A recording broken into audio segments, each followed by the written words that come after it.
I would like to welcome Frank Taal in our next episode of Bus Chair Conversations, a series of dialogues with people from arts and culture about slowing down in nature and contemplating the future in the aftermath of the first global pandemic. Frank Taal is a psychologist by education, a gallerist by profession.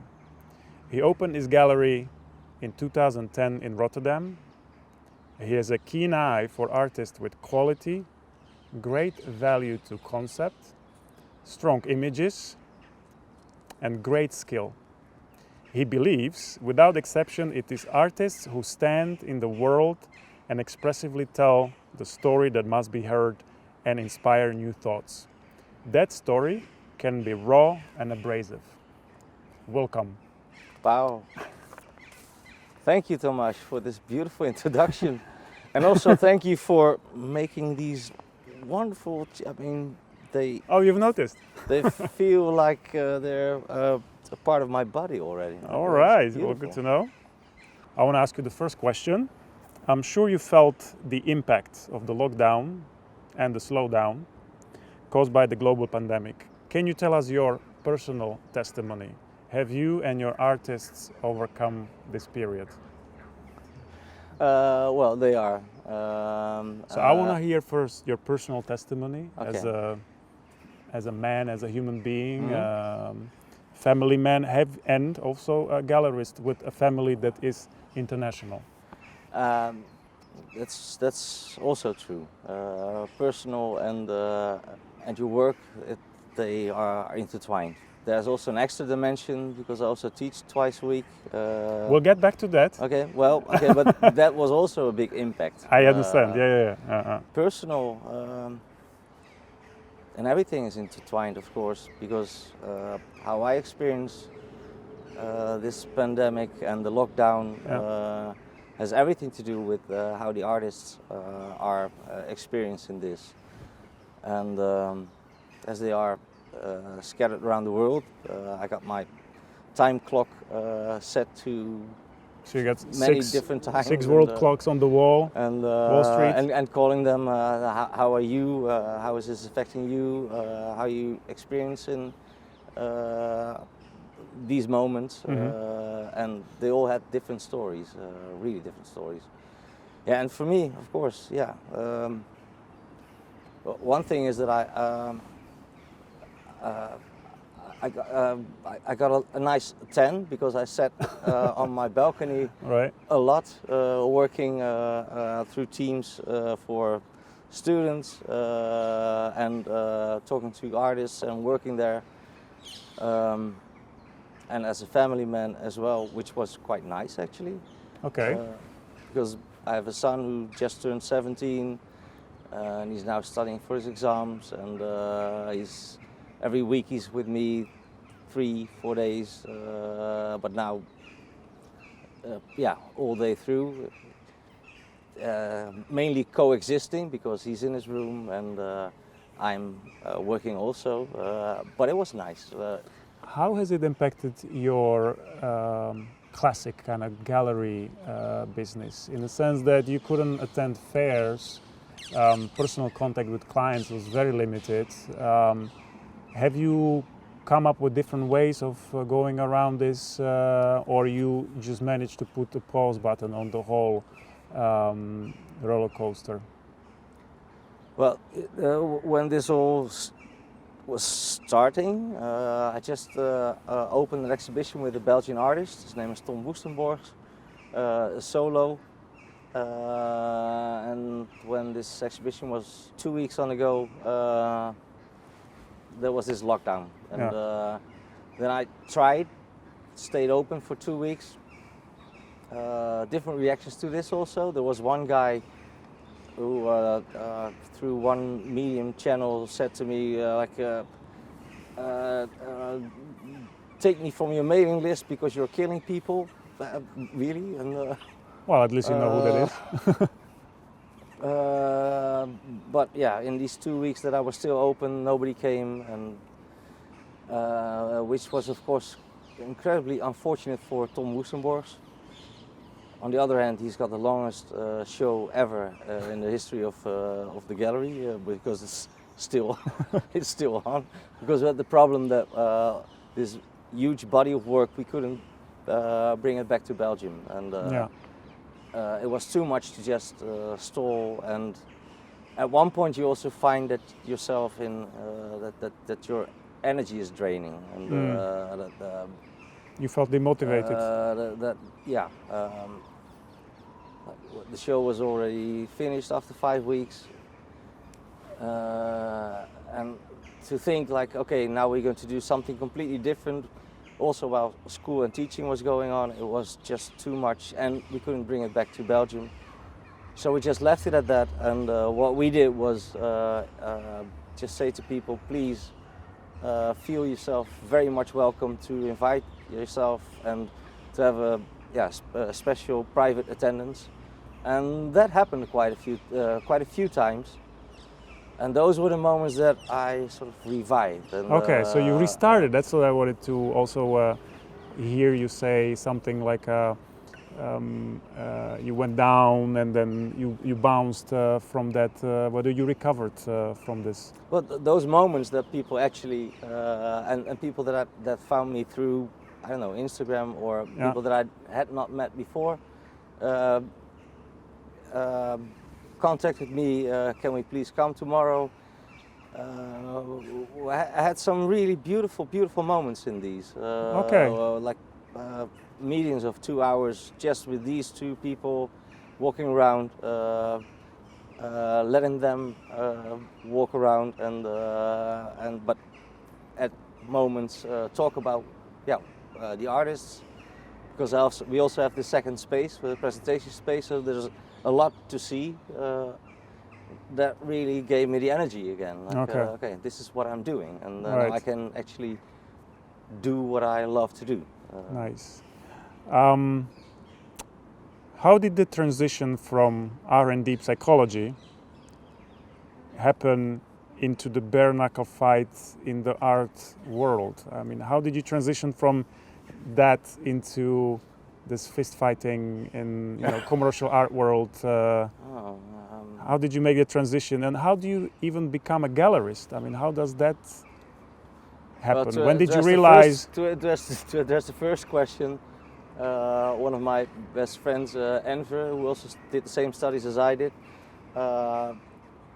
he sometimes mentioned, like, when this study was introduced, they said you could be a prime minister or a bus driver or and anything in between. Yeah. But I just really was fascinated by the subject itself, and to study this, to do these studies. And from there, I was always fascinated by art, and my first gallery actually was, which still exists, called the Galerie de Aanschouw. It's just a little vitrine attached to a cafe at the Witte de Wit. The cafe is called the Schouw, and the vitrine is called the Aanschouw, and every week there's another artist invited to make a specific work for this. How long has this been going on? 2001 I started it. I stopped doing this in 2012, and there's a very enthusiastic group of people. So 18 years? 19 already. Okay. And there's a very enthusiastic group that is still continuing this. Nice. So that's in November it's going to be the 1000th exhibition, and I'm honored to make the selection and the presentation for the 1000th. Great. I see you also as somebody who sees things in advance. I mean, you propose to clients new talents and new ideas. Hence, I feel it's appropriate to ask you, what do you think, what do you feel is the next decade going to look like in contrast to the previous one, considering all the changes that we went through in last 3 months? Well, and it doesn't have to only concern art world. Oh, okay. Oh, you know, I ask you as a sensitive person to be the oracle. Ooh, wow. maybe you think too much of me, Tomas. I tend to do that with people. Well, as for the art scene, a decade is really a too long stretch. Yeah, but in the same times you will be forgiven if you're wrong. Okay. I'm gonna People make will forget what you... In 10 years, I'm gonna make a presentation, art presentation on Mars. Is that your... No, no, it's not. But I think actually it's the other way around. That for the first 3-4 years, it's gonna be more local, and in visiting art fairs, and hopefully also, and that's what I really hope, that people are more inclined to actually go to the galleries themselves, because this is where, well, the latest, newest art is being presented in the best way possible. So you arguing that next couple of years will be in favor of local art rather than international art? As far as visiting art fairs, yeah, that's what I can imagine. Yeah. Okay. But of course, there's going to be a huge switch to finding new ways to present your art digitally, and to have people give a look and feel of what the art might actually look at on a digital screen. But still, I feel you have to see the artworks themselves. Absolutely. Yeah. Yeah, this is a physical experience. Of course, Yeah. it is. Of course, if you've seen artworks by a certain artist many times before, then you have a bigger, sense of what the new work could be. Right, it's like tasting a dish. I mean, you can imagine it afterwards. Yeah. I want to follow up on this, what you mentioned, the digital world. Do you see any impact of our new acquired digital lifestyle? This recent one, taking roots in the future. Do you think our consumption of art will be much more influenced by our digital experience? I know it's already happening anyway. It is. But do you feel it already on the front line that digital is the new screening process for the physical?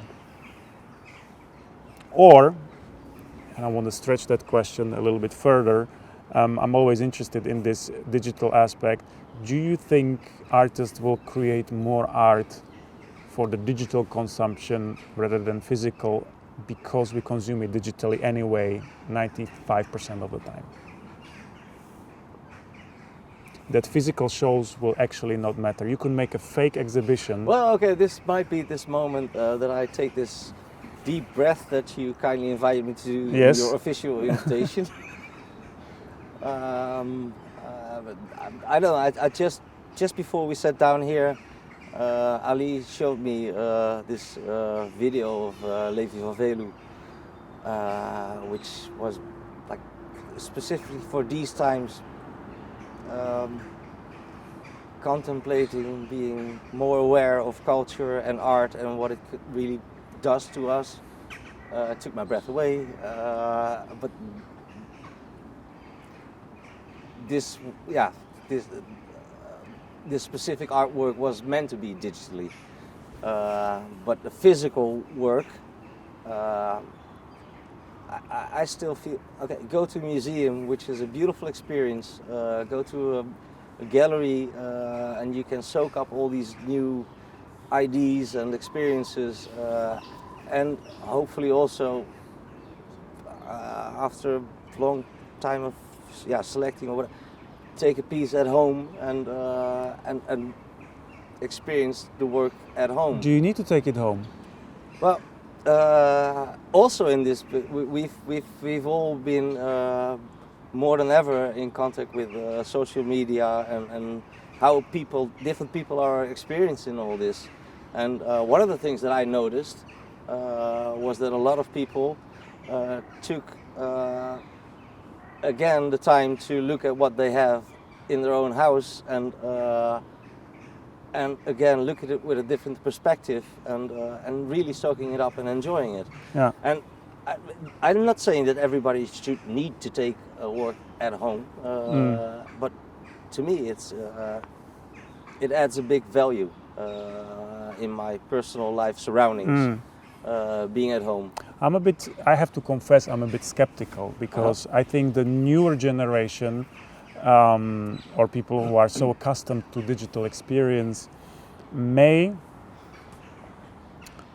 and through also the habit of, let's say, the cultural visits of other countries, taking picture in front of a famous artwork, this kind of fast consumption, we may just be satisfied already by seeing the artwork, and it may play against the whole idea of a commercial art world where physical possession is the final moment in which the artwork is complete.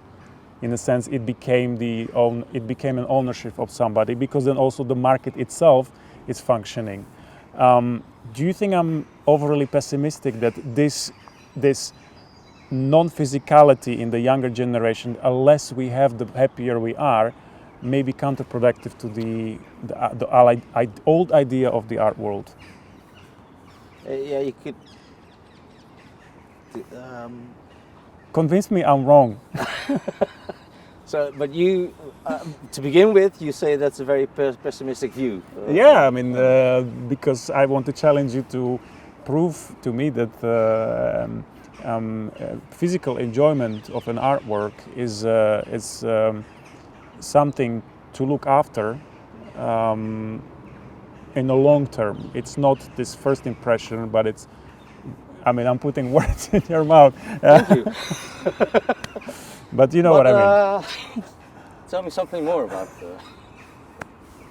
your views on this. No, but you know what I mean. Physicality of art.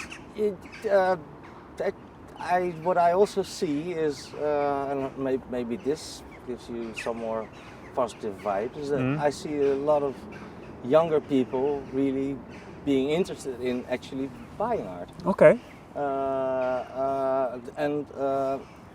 Well, this young collectors circle is maybe not the exact good example, in the sense that young collectors doesn't mean that people that are part of this need to be young, but it's about they're starting, right? Yeah, but there's also a lot of young. But I also see this in the gallery, and a lot of young people are really interested in coming to the gallery, and it's not an old thing, or right. archaic from the past thing. There's a lot. I see a growing enthusiasm. Good. That's what I wanted to hear, right? I mean, I challenge you to. And actually, it's in that sense. There's so all these new young artists, or slightly younger artists, or a bit older artists, they've devoted their lives to making art, because that's it's in them, and it's who they are. But it's also a continuation of our culture, and I feel that the responsibility for this should be carried, or in a very broad sense. Absolutely. So public should is just not just the collectioners, but through. I'm so happy that Santander is the new provider of. ABN AMRO was the Kunstkoop, took care of the Kunstkoopregeling, and they stepped out, and now Santander stepped in. So this Kunstkoopregeling, which makes it possible for people with a lower income. So there's a government system to support younger collectors. Art lovers. Yes. That they can buy a piece of art for by 50 or 60 euros a month without rent for 36 months, and they can own this piece themselves. Do you think this taking roots in the young people's? Yeah, I know. Okay. Well, I great. know and I see and Okay. experience. Well, then it's a positive thing. I'm happy to hear that.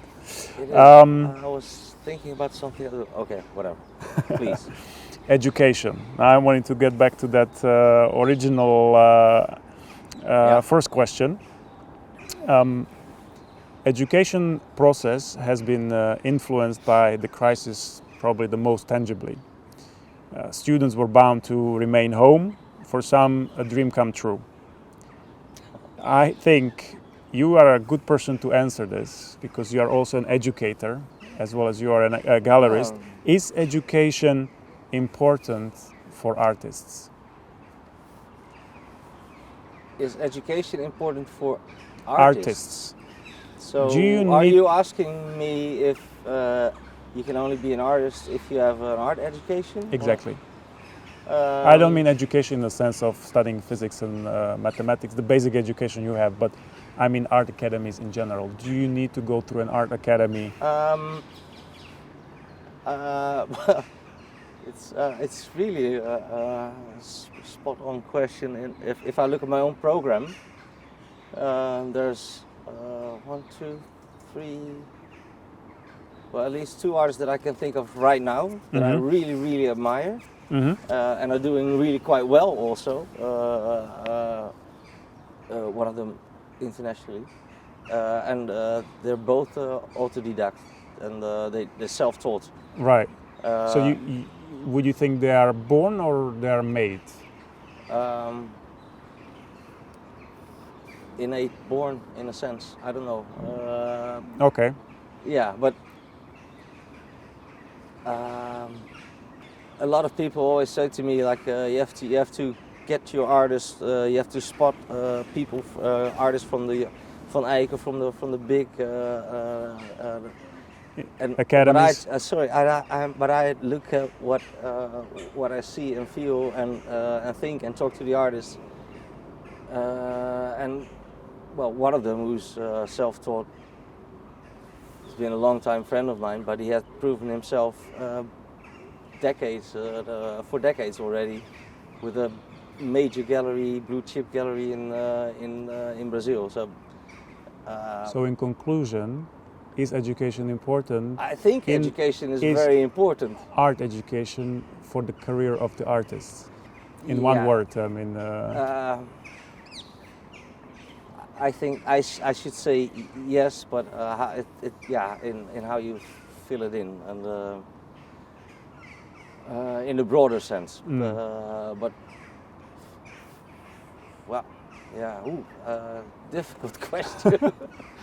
Well, if I look at my own selection, exactly, I can say that there's, yeah, of course, the artists that have had these very beautiful. Renowned educations like the HISC or if I tell about an artist, I also tell something about his education, what his origins are. Right. Yeah. And it has helped those artists to get where they are now. So I'm not going to say that it's that art academies are bullshit. Of course not. No. But the reason why I asked this, I mean, it's quite abrupt change, this whole stoppage that happened in the educational system, and people develop regardless whether they go to school or not. Do you think this gap in exposure to the brick educational system will have any impact on the artist's quality as an artist themselves? No, I don't think so. Good. You don't think so? No. Next question. What is art? Okay. I think I'm asking the right person. I hope I'm asking the right person. If it was a TV series for dummies, how would you explain to children what art is?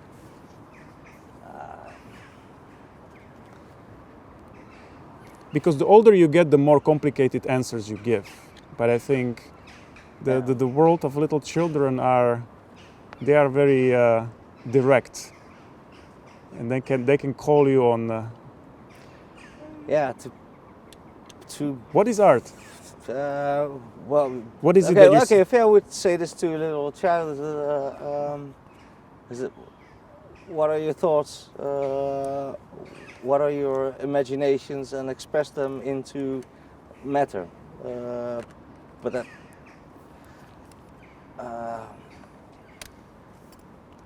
I've always hated that question. But this is why it's funny to ask. It's not that anybody can give you the right answer. I always, if somebody asked me that, I would always say, well, that's a good question. You know, what is art? Sorry, that's a very good question. Exactly. But now it's too late. You already said it.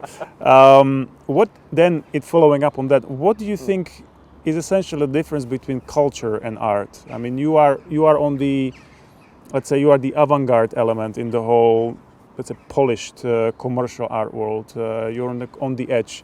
What is the difference between culture as a phenomena and art as a phenomenon? Culture is what we share in ideas and in feelings that we agree on within a group of people, and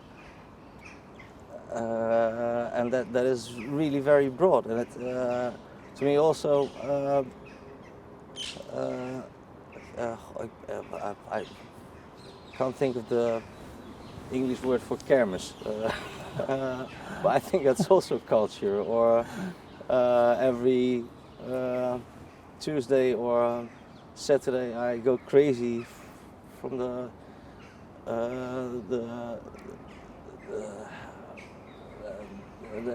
the market. You have this music machine. That, right. Yes, I know it. It's also culture. It basically, what culture is a shared group of ideas that you. And I think you want to do something. When does that spinning thing become art? Because it's, you know, you said it's culture, and something it's picked up from the culture becomes art.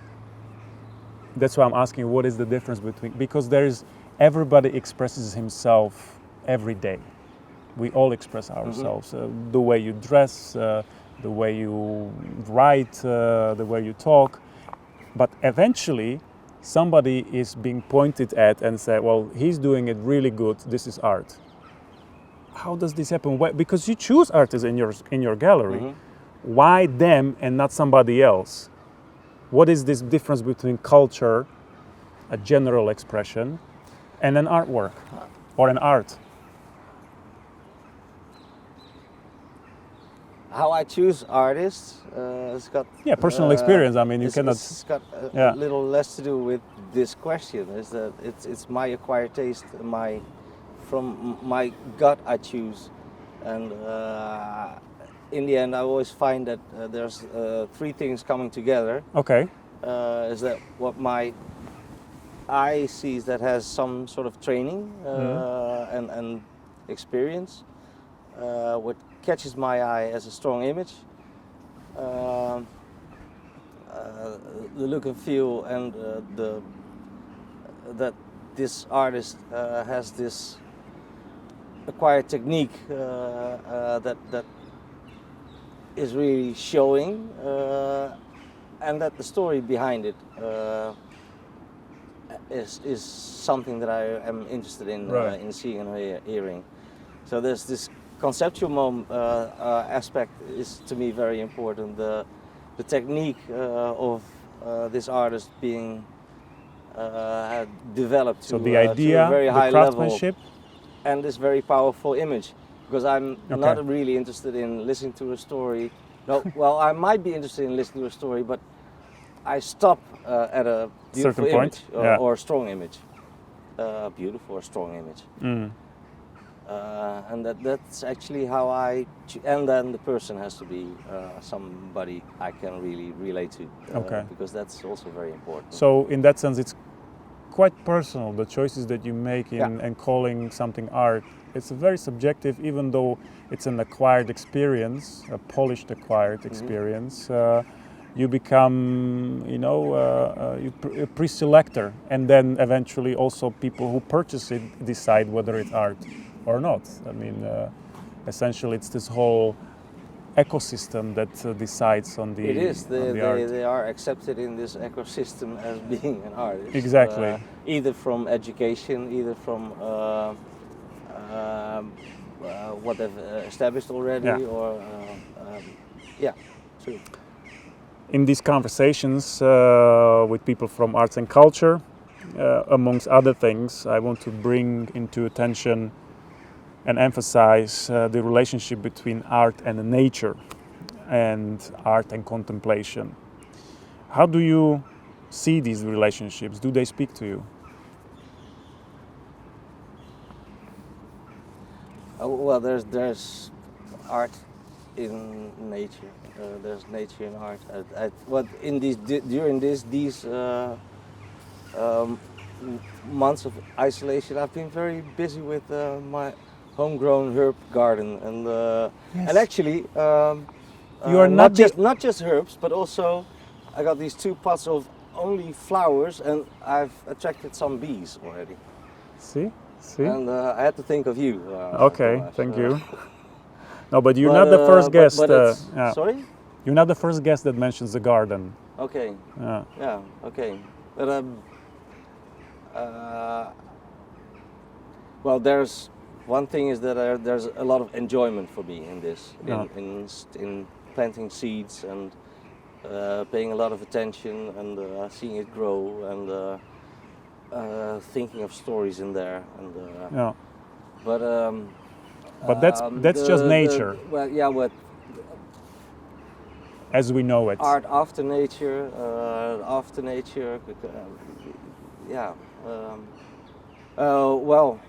they both could be inspirations for contemplation. And, absolutely, and to sit back and take a longer moment. And to look and think and feel and experience. But did you ever? And that's I think that is, obviously nature, taking a long walk, but also that's what art does to me. So you would compare the same sensation you have walking in nature to seeing a beautiful painting? Of course not. Why not? I mean, it's a contemplative experience, I'm therapeutic experience. Of course not, but in a sense, it has a comparison. That's why That's why I mentioned it. But I mean, the world's best sculptor or painter. It's a different experience, but the experience could be on the same level, also on an emotional level. You could really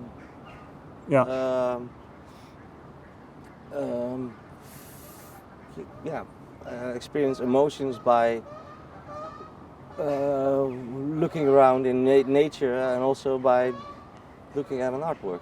If there is one daring idea you could propose for the future, what would that be? A daring idea? Daring idea. So Elon Musk proposes to fly to Mars. What do you propose is one's crazy idea? To volunteer. To what? To volunteer.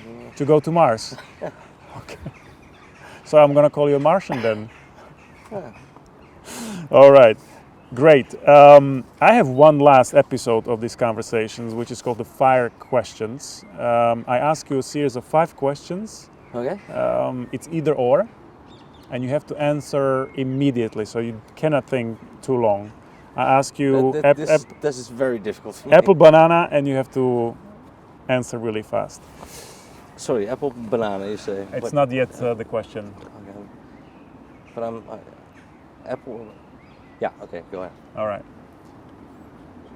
Rembrandt or Van Gogh? Van Gogh. Yeah. Venice or Rome?